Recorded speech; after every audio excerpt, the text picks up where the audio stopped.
Oh, I think it's going live. Yay. I don't see us yet. Okay, it's still 30 seconds. Okay, it says we're there. All right, there we go. All right, we should be live. it? Yep, now we should be live. I'm checking. I don't see it. It's coming. It's showing up in my feed, I think. Events. Activate to methylate. We're here. We're definitely here. I see us. Glad you see us. I don't see us. Hi, you guys. Oh my gosh. I just want to say that everything that possibly could have gone wrong just now did.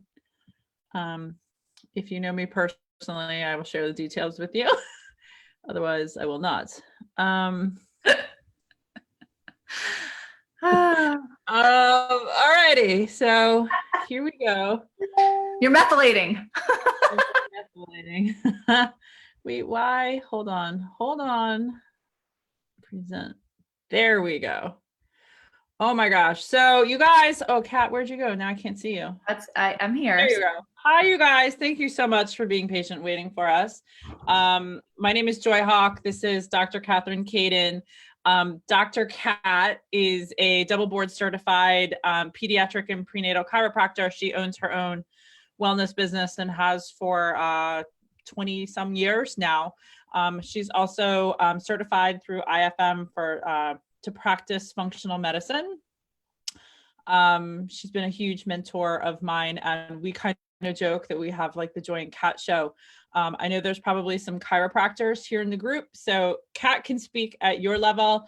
And I used to joke and say that I dumb it down, but we've decided that it's probably more appropriate that I say simplify it for those of you who need some simple. So we'll try to be talking at both levels to accommodate everybody. Kat, why don't you like get us started and talk like, what is methylation? Maybe that's a good place to start. Like, why does it matter with MTHFR, and why does reducing your stress at a cellular level matter to somebody with MTHFR or in terms of methylation? Oh gosh, you're gonna have to re-ask all those questions because I'm an MTHFR person myself, you know. Okay, so first, okay. It's a for process. Those of you who want to know what MTHFR is, go back to the presentation we did last week. Yes. So we're sort of assuming that everybody here knows what MTHFR is. Can you answer what is methylation and why does it matter? Okay. So, oh my 30 seconds or less. Oh my gosh. I mean, it's basically adding methyl groups to a molecule. Okay. Why does that matter to me? What is that going to do for me? It's related to what happens to our DNA. It's related to what happens to how we express our genes. Okay, let me rephrase that. If I'm not methylating properly, what would I notice? You could notice a lot of things. You could notice behavioral issues. You could notice function issues, structure issues. You could notice, you might notice a tongue tie. You might notice poor detox, poor pooping. You might notice behavior issues, headaches, infertility. You might have all sorts of things that are associated with poor functioning expression of your genes. Great, that's perfect. Thank you. And so I know that like before we kind of dive in, this is really focused on activating to reduce stress to help with methylation. Do you want to just touch on like what is stress? Sure. Stress is more than just I'm stressed. Stress is something that comes from a variety of sources. Stress is physical. So we have the stress of our postures, the stress of physical stressors, right? Like a car accident or the postures that we're all sitting in right now, you know, teleworking and whatnot. Another stress would be chemical stress, which is toxins, basically, oxidative stress, free radical damage that's happening from things like pesticides, fungicides, all the crazy stuff we're using to clean everything right now and disinfect the GMOs in our food. Somebody might be taking a medication or have gluten issues. That's a toxic stress. So okay. Food, sugar could be a stress. Another stress is mental stress. That's the stress that you guys are probably all thinking about when you think about stress. Um, Things like, job loss, or being stressed out about what's going on with our economy in this pandemic, or people who have lost people, those stressors. So, And then there's two more. okay. There's technological stress. We're being exposed to EMFs, Wi-Fi, things that are breaking our DNA bonds. I mean, stress basically affects the DNA, which is what methylation is related to. And then lastly, I find that the stress that I also note is scar tissue stress, or tethers, restrictions in our body that prevent us from optimal function. So stress basically decreases your ability to methylate properly, and puts kind of a linchpin in the whole situation. So question for you then. So what I'm gathering is that it's important to reduce our stress in order to optimize methylation, correct? Yes. And so when you're saying that methylation might show up in behavior issues, I noticed that my 7-year-old son, who is normally very even tempered, is he has increased technology. He has a lowered amount of green intake, which we're going to get to in the next slide. And his behavior has not been ideal or typical for him in the past like 48 hours, all connected, correct? Totally all connected. Okay, so that's what we're really kind of talk about some today is can you talk about like how we utilize our own biology and like kind of talk about this slide a little bit? Sure. So simplifying as much as possible, it says here that it says just taking folate isn't enough, and it's very bio-individual. This is true. We all should be eating folate. We all should be eating greens.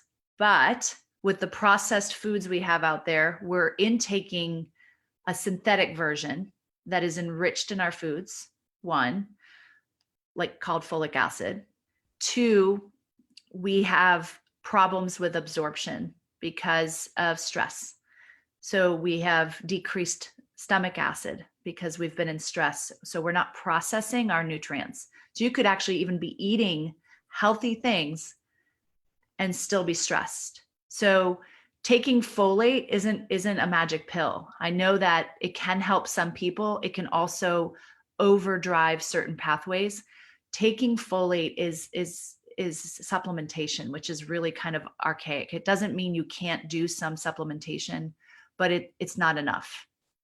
So that's what we want to what we wanted to talk about tonight is how we can activate our body's own genetics to optimize our own innate biology instead of supplementation, and how this activation decreases stress. So that's what we kind of wanted to talk about tonight. And we have the one scary looking slide out of all of it. And before we lose anybody here, I just want to be really clear. I don't understand this slide at all.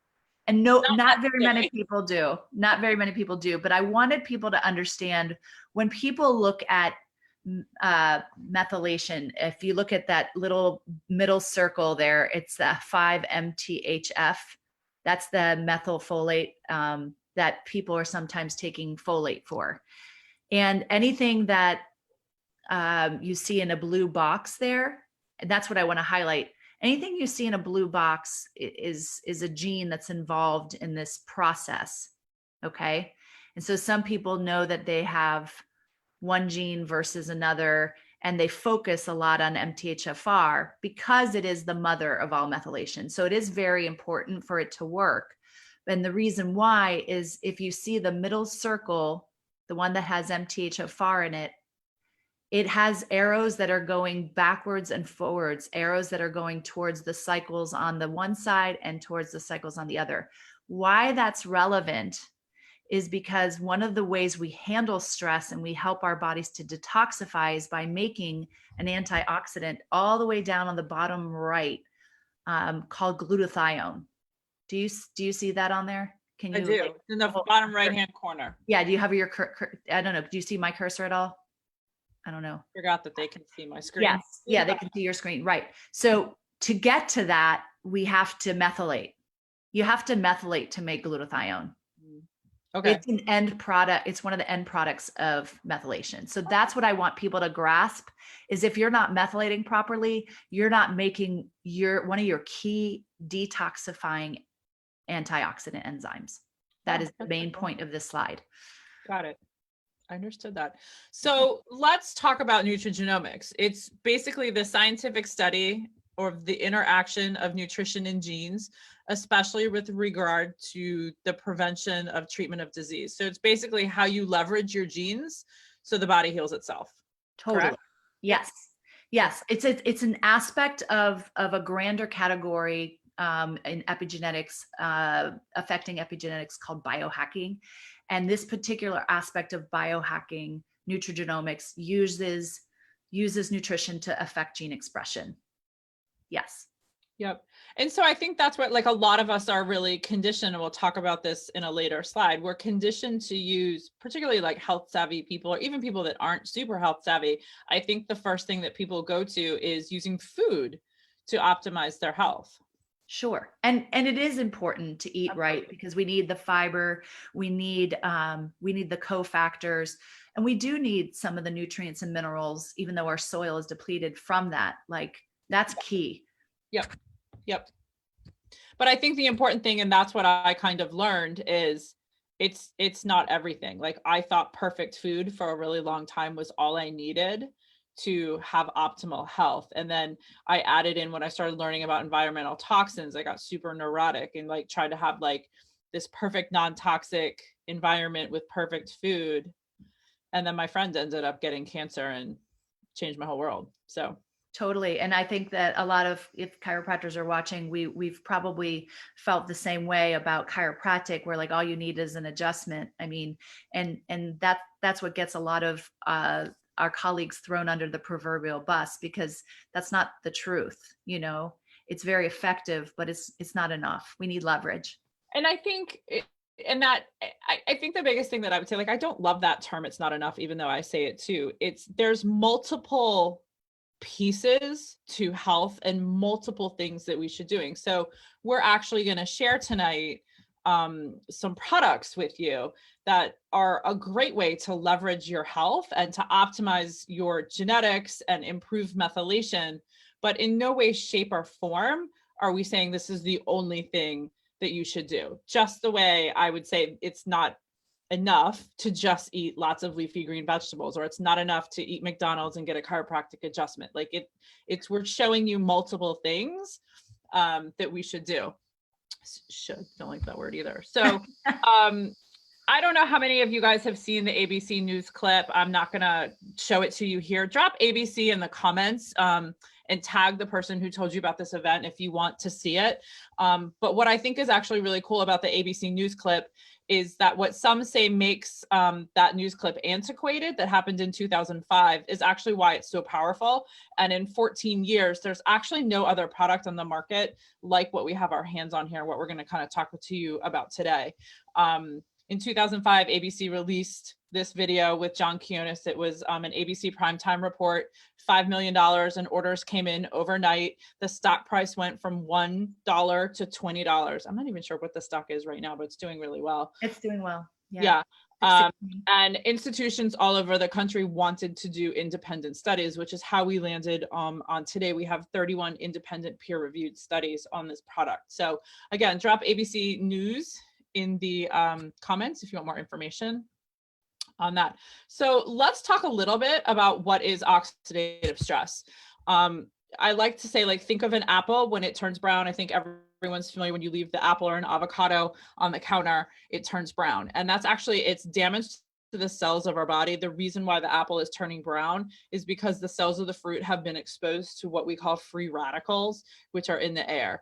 And that same exact thing happens inside our body when we breathe in air. And it's the aging process. It's totally unavoidable. Even if you live a super clean lifestyle, it's still happening. We're actually exposed to 300 septillion free radicals every day per day. These free radicals, which are also known as oxidative stress, are linked to over 200 different diseases and conditions. Like, well, maybe I'm probably not allowed to list those anymore, but you can go to pubmed.gov, type in oxidative stress and any disease that you would be curious about, and you'll see all the connections. It's actually a really, really big deal that we found a way to reduce oxidative stress. Drop a big deal in the comments if you'd like to know a bit more about that. Ooh, it's not working. There we go. Can't see you anymore, Kat. Oh, I'm here. Yeah. I'm here. Do you want to talk about what causes oxidative stress? Sure. So as I alluded to before, it's similar to what affects our methylation, right? Oxidative stress is the free radical damage, like you said, that we get actually from just breathing air. We get it from the benzenes and the gas that we pump. We get it from the fungicides, pesticides, insecticides. We get it from the GMO foods. We get it from the microwave, the EMFs from our tablets. We literally get it from living, and it is basically oxidative stress is that free radical damage that is part of a theory called the free radical theory of aging. We are aging faster nowadays than ever before. And I see it evidenced in even just the little kids who come into my office. They have the challenges of people much older than them because of their exposures. Yep. I want to talk about my daughter, actually. So we're being hijacked daily. I think, so we're exposed, did you say we're exposed to 300 septillion free radicals? You said it. Every day per day. Oh, see, it's like Groundhog Day in my head. I don't remember. There's actually 85,000 chemicals have been introduced since the Industrial Revolution. It's really, if you start to dig into it, it's quite scary and profound. And this mask is like telltale of the times that we're in. I think Kat pretty much covered this already. It's in the food that we have. It's in your house. You're breathing it in. With the dust that's in your house, it's the technology, it's our personal relationships. We all have stress. You cannot avoid it. And it's important to have some, right? Because it stimulates some things in our body that we need, but we're bombarded now. We need some to function, to create the survival genes to get into action, but we don't need as much as we're getting. We are literally being hijacked. Yeah. And I actually want to tell a story really quickly about my middle daughter. We think that kids wouldn't have these high levels of stress, right? Because they're kids. What's interesting is my youngest, or my middle daughter, she slept on an organic mattress. She likes kale and salmon. She was eating all of the right things. I thought that I was doing all of the things that I was supposed to do. And she was having these horrible temper tantrums. And I just thought, honestly, because I did all the things, I just thought it was her personality. And it wasn't until we reduced her oxidative stress that, honestly, I figured out on accident that her temper tantrums went away like that. And I mean, I can't even begin to say like the profound difference in our life and how I show up as a mother to parent her when she's not, that quote unquote, like challenging spirited child anymore. She's actually, her real personality is she's very laid back and easygoing. But what I notice is when her oxidative stress is increased by the environment. For example, she sat in a room since we were in quarantine and she was painting all day. And I didn't think anything of it. She was painting quietly in this room, but the windows were closed. She was a disaster that night. And I was trying to figure out like, what could it be? What could it be? So like you guys are truly bombarded by oxidative stress. You cannot control your environment. That would cause like such emotional stress to try to like control all of the stress that we're being exposed to. It's not reasonable to do that. So we have to figure out another way to mitigate the damage and get leverage.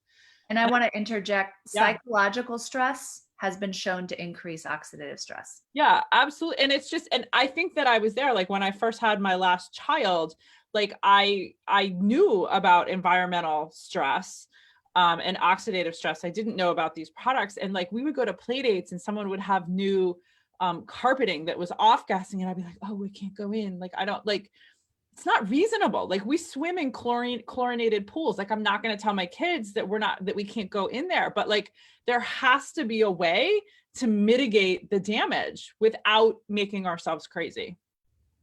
Totally. So I think let's talk about like what we're kind of conditioned in our society to do, and that's to eat kale and blueberries and acai bowls and superfood shakes and celery juice and take vitamin C and like whatever like the superfood or the antioxidant of the month is, you know, it's constantly rotating. And again, like we're not at all saying that you shouldn't do those things, but antioxidants work approximately on a 1-to-1 ratio. And because we're bombarded with 300 septillion free radicals every day per day, if your job was to go in a room and eat blueberries and kale all day long, it's still like trying to put out a forest fire with a Dixie cup of water. Like it's just, you can't do it. Like you cannot put out that forest fire with food alone. And so what we wanted to show you today is something called NRF2, and it's a protein pathway in your own genetics that actually activates your body to produce catalase, glutathione, and SOD, and it works on a 1,000,000 to 1 basis. So it's like turning on your own internal sprinkler system. So I'm curious, I told you guys the story about my daughter. Drop in the comments below, like if there was something in your life that you could biohack and reduce the stress of, what would it be? Like, you know, whether it's, I don't know, like I know a lot of people are struggling with focus and behavior issues trying to get kids to homeschool right now, or you know, like at one point my daughter had anxiety, or my son like stimmed, he went like this a lot. I thought he maybe had autism. Like, I'm just curious, like if there was something in your life that you could hack or fix, what would that be? Drop that in the comments. So you want to talk about getting to the root? Absolutely. I think you said it really eloquently in the beginning about turning on our body's own innate kind of healing power and healing wisdom. This picture really does kind of say it all. When we are just addressing symptoms, we are literally just dealing with the tip of the iceberg or the leaves. We're not addressing the root cause. And as a chiropractor, we joke that we're doctors of cause, DC, doctors of cause, and that we also, as functional med practitioners, which I also am, getting to the root cause means that you're looking at the body as a system, not just a silo, not just different things. When you put the sprinkler system and fire hose in every room of your burning down house, you have the ability to have leverage. You have the ability to kind of improve things so that you can feel better, you can do more. And it's not to say that if we start doing activation that you're cured. It's to say that it's going to take pressure off and let your body do what it innately is designed to do, which is to heal and to function and not age fast. Yep, so let me screen share. So this is one of the products that we were talking about. It's called NRF2. It works because the synergy of ingredients. So it has turmeric, milk thistle, ashwagandha, bacopa, and green tea. And putting them in that exact ratio together makes them 18 times more effective than any one of them on their own. Like, for example, if you were going to supplement it, like this is actually far more effective than a supplement. And it is more effective because it's activating the body to heal itself by turning on our own genetics to down-regulate inflammation and fibrosis genes. It's very different than supplementation. And I think sometimes people have a hard time differentiating like why it's different. But NRF2 is telling the body to produce its own master antioxidants. So like I said, it's the glutathione, SOD, and catalase. Is there anything that you wanted to add there, Kat? Nope, I think that's great. It's a really anti-inflammatory pathway. A lot of people in the community of like doctors and practitioners are always looking for ways to put a fire hose on things, and this is it. The NRF2 keep one pathway. This is it. It's you guys, and I can't even like. I really was that person who did all the things. Like I was neurotic about my food, Yes. sprouting and soaking, and I went so far above and beyond what I think most people do. And like we still struggled. Like we have all of my kids have MTHFR, multiple SNPs, COMT, CBS. Like I have like probably the worst genetics possible.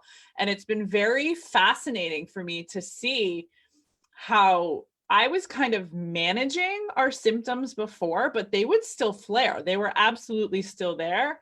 And I have to be careful how I say this. By reducing our oxidative stress, all of the symptoms that we were experiencing disappeared. I want to add to that there are a few things that can reduce oxidative stress, but the reason why this is so powerful is it's 40% reduction in 30 days, clinically shown to do that in all mammals. And it is powerful because a lot of us, when you were mentioning some pathways there, a lot of us have problems with the sulfur pathways. And it's people who have issues with like eggs or coffee or chocolate and things like that, or even taking glutathione from the outside, which I always thought was good or needed to be done because of my education. I can't do it because it's a sulfur group. And so to have a tool that isn't sulfur based, that turns on the pathway that makes my body's own antioxidants, that's key. Yeah. Can you address really quickly if somebody, I know sometimes people look at this and they're like, oh, ashwagandha, I don't take that. Oh yeah, sure. I can't take turmeric by itself because it is a sulfur group. The ingredients in here are in a subtherapeutic dosaging. If you were to break this up into little crumbles, it would be like maybe sprinkling a little bit of something barely noticeable on your soup or salad or a stew. This isn't therapeutic dosaging that has been studied. I mean, this isn't like 500 milligrams, 700 milligrams of curcumin. This is like 75 milligrams. It's way, way, way small. And so a lot of people who have taken products that have ashwagandha in them or taken things with turmeric or whatever are speaking to the action of that herb, not the action of activating the NRF2 pathway. Thank you This for is clarifying.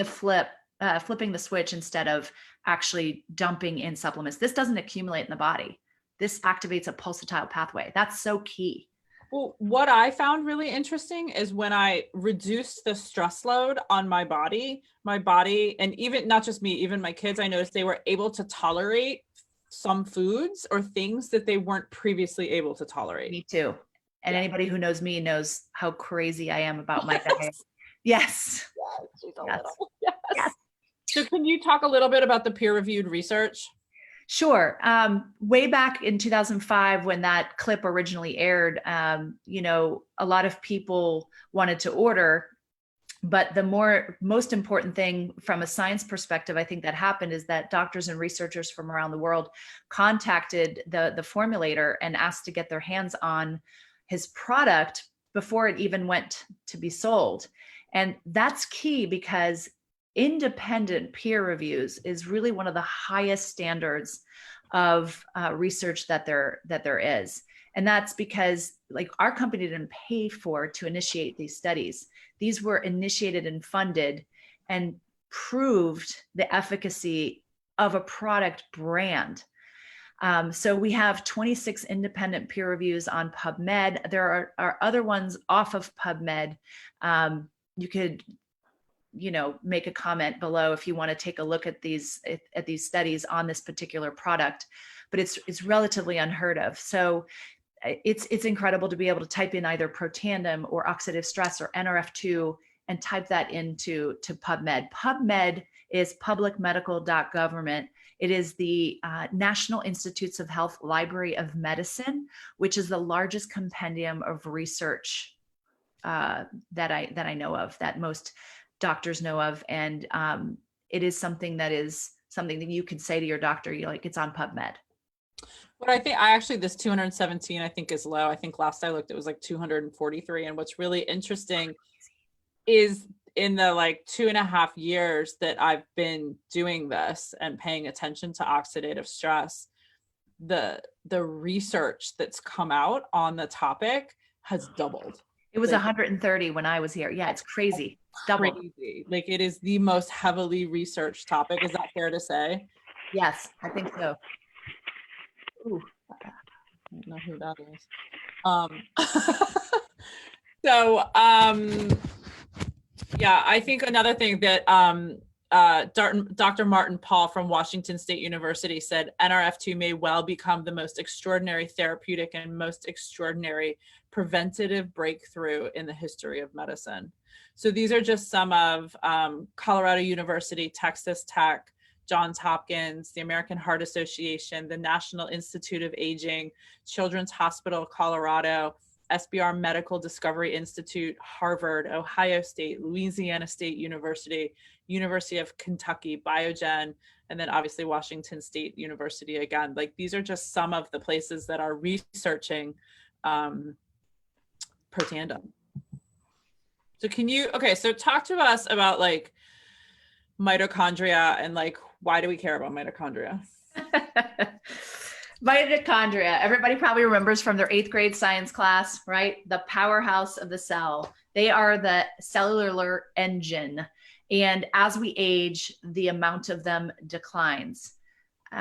When people have heard about mitochondria, there's a frequent thinking of big mitochondrial diseases, but what we're having now is like this secondary mitochondrial problems across the world, where basically our mitochondria are depleted and they aren't functioning well. So it's important to not only regenerate them, but to make more of them for us to reverse aging. So there's a mitochondrial theory of aging that says that for our bodies to function better, we need more and better mitochondria, like a engine in an Aston Martin Vanquish versus the engine in a VW Bug. No offense to the VW Bugs. I have a question. Yeah. So is that connected to methylation at all? Oh, well, of course, but like not an easy way to explain it, but like you need the engine, you need mitochondria, you need ATP, you need to be able to make energy to be able to methylate. So if somebody had suspected there was methylation issues going on, you would recommend they address the mitochondria? Yes, I often recommend that they address the oxidative stress load first, because when you make more mitochondria, you actually create more oxidative stress. You need to do that, and it's a natural byproduct. I often say that oxidative stress and superoxide are the poop of mitochondria. Like you still are going to make some oxidative stress when you make more mitochondria. But yes, I notice in some of my patients, I'll just use an example, children who have the need to like hold up a wall, and they lean against the wall and you're like, what are you holding up the wall? Or they're like kind of completely slumped, or they have a really like lax body, ligaments and everything, or really bendy, or they can't gain weight, or maybe they can't sleep well, is often a disruption in the function of their mitochondria. Yes, question. So I wanted to talk about my daughter. So and this is how we discovered MTHFR. So she's had anxiety. She was 2 or 3 and I noticed it. I didn't know it was called anxiety at the time. And we did everything: chiropractic, magnesium, essential oils, cognitive behavioral therapy, osteopathy, like you name it. Like I had tried everything and we were managing it, but that was really it. We were managing it and then it would flare. And the one thing that I really noticed is that she had a low food drive. Like she was extremely picky, would like literally pick apart her food, and plus the anxiety, and just never seemed hungry.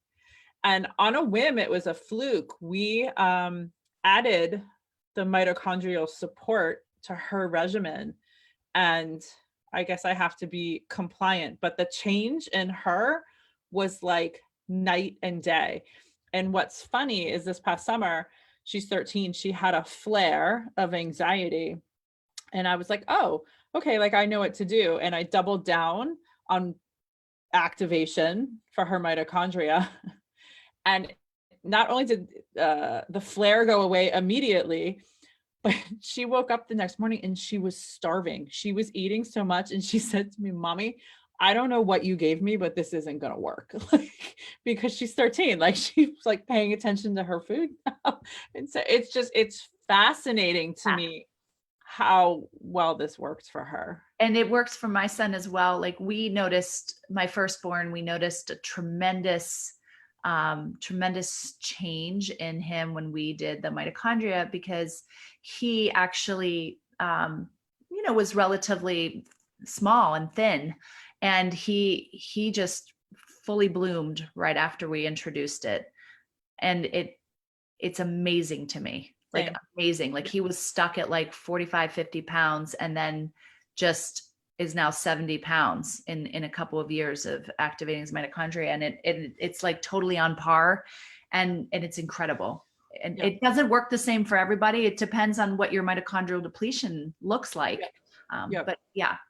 But it was interesting. Like we had tried, my friend is the one that 7 years ago or so, I was so frustrated with her anxiety, and we were at our wits' end, and our osteopath had said, I think maybe you need to medicate her for anxiety and depression because she's really struggling. Yeah. You didn't know that story?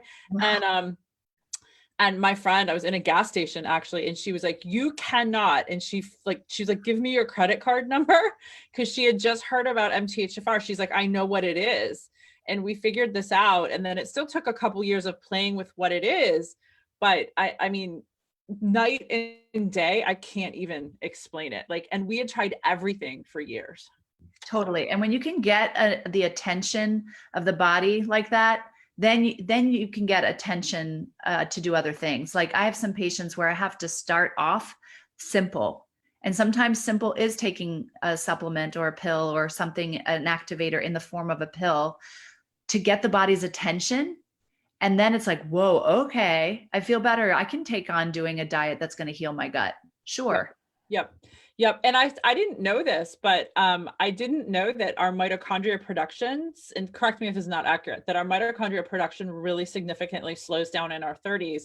And that by the time we're 70, our mitochondrial availability, if you will, has declined by 50%. But then I heard someone, I think it was Dr. Brian Dixon, saying that when you run out of mitochondria, you drop dead. Is that true? Yes. I mean, there are thousands of mitochondria in certain cells. It's literally the engine. If the engine cuts off, you're done. That's crazy. So can you just talk about NRF1 and how that supports the mitochondria? Sure. So it's a synergistic blend. Of course, I don't have it memorized, but there is acetyl L-carnitine, there's grapeseed extract and pulp, I believe. There's quercetin, there's CoQ10, one other ingredient I'm not remembering off the top of my head, but they're also in a synergistic combination, subtherapeutic as well.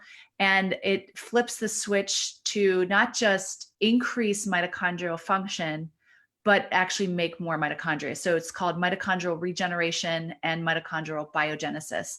So when our mitochondria are functioning properly, our body can churn through things better. We can actually methylate better. We can do other cycles better. There are many, many, many cycles in our body that function better when the mitochondria are functioning better. Some people, when they initially start activating their mitochondria, notice increased energy. Some notice the opposite. Some notice increased fatigue and sleep. So timing of when you would take it would also be important for some people. You might tweak that. So can you talk to us? I think it's sirtuins and NAD, and like how is that connected to methylation? Oh, I don't know if I can. Please, Kat. No, like that's biochemistry. And Okay. I think that the important thing to think about here with sirtuins are, little proteins. There's 7 of them in our cells, 7 of them in our cells. And they're more than that, but 7 sirtuins. And sirtuins if you look at it up in aging, and people are talking about like lifespan and aging and health span. And when you really dig in a bit, silencing the bad stuff, making sure that your body can silence the cells that are no longer good, or kill the cells that are no longer good, autophagy, right? Eat up the cells that are no longer good. Getting rid of the waste in our cells and being able to focus on the good things is key. And to do this, to activate the sirtuins, you have to have a molecule called NAD or NAD plus. And to date, even though there are some products out there that have precursors to NAD, they are very inefficient because precursor just drives, more product into a funnel for your body, but it still has that one little pathway to go by. And the difference between, precursors to these sirtuins and activating them is that you basically increase the ability of the body to do more. So to date, the best way to do it was to kind of basically starve yourself. It doesn't sound very fun to me to do, and I have done Prolon and some other things. I probably shouldn't mention brands, but where you do like timed fasting or really calorie restricted, like 500 to 700 calories a day. And it's not sustainable, right? But that regenerates our DNA, that's our stem cells, and helps our body. Okay. So this does it at 100% in 24 hours, the product that we have. There you go. So there you go. That's what she just said. I think sorry. Is that all we need to know? Simplify it. Yes. Oh, I hear a kid coming in. So I think the thing that really stands out is that when you take the Nerf 2 on its own, it reduces oxidative stress by 40% within 30 days. When you take all three of these together, it reduces oxidative stress by 83%, right? 838, isn't it? Or no, 73%. 73%. Okay. Don't mind my naked child. And yes, I'm distracted now. So basically taking these three products together, and it's being patented, is exponential.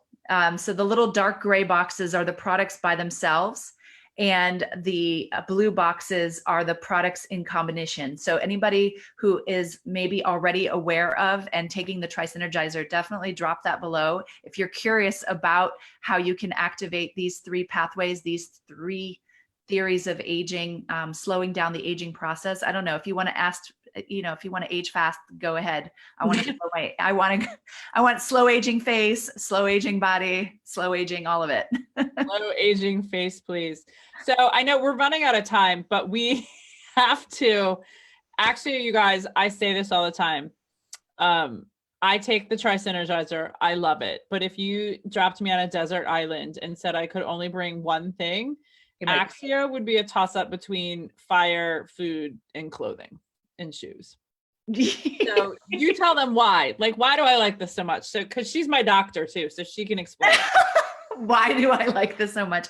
I don't know. It works. I can't tell you why it works. It does work. And you know what? I was a little bit of a snob when I first heard about it because I'm the I Just Drink Water Club, and I have plenty of energy. So when I first heard energy drink, I was like, I don't need more energy. If you know me, I definitely don't need more energy. I'm like the Energizer Bunny. But when I understood it from an executive function perspective, when I understood that some of the ingredients in here, specifically DMAE, helps my body and brain, helps my brain to get it out of that flight or fight that causes all this stress and all this dysregulation in our bodies. I was like, whoa, okay, because it increased the availability of some of those neurotransmitters we need. So this is good. So I like my MTHFR, I feel like is pretty in check. Not dirty if you Methylate greens, but COMT is what shows up for me as problematic. And I think this helps it, correct? Yes. So because COMT is related to dopamine. And so, this really helps with that a lot. There's L-theanine, which is brain calming. I recommend that to people like individually sometimes if they can't take this for whatever reason. Quercetin is very good it's a powerful antioxidant on its own. And it also, helps with like breathing passages. And B vitamins, there are methylated B12 in there, and magnesium, and then the caffeine coming from a green tea source. And the pine bark has been studied for the brain for a really long time. So it actually has a cumulative effect, and it has been a game changer for me. Until I introduced the NAD activator in the fall, I was a 2-a-day habit. And once I introduced the NAD, the mental clarity and focus that I experienced after activating my sirtuins allowed me to decrease my habit. Yeah. Yeah. This is a game changer. I mean, Totally. My kids like it too. My husband likes it, and we're just all happier, nicer people. yes, for sure. So drop, what is the word?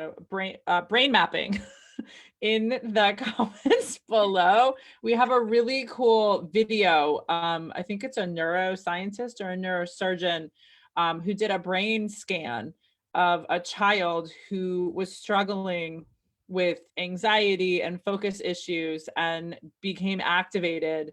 And you can literally see the scans of his brain and how it changed. So drop brain mapping in the comments below if you want to take a look at that. So I think that is it. We ran a little over 30 minutes. Thanks for being patient. I hope this was helpful. Kat and I can go through the comments at the end of this and answer any questions you might have. If you want to order a product, please reach out to the person who added you to the group. If you're not sure who that is, we can help you figure that out and get you connected. And thanks for coming tonight. I hope it was helpful. Bye, you guys. Bye.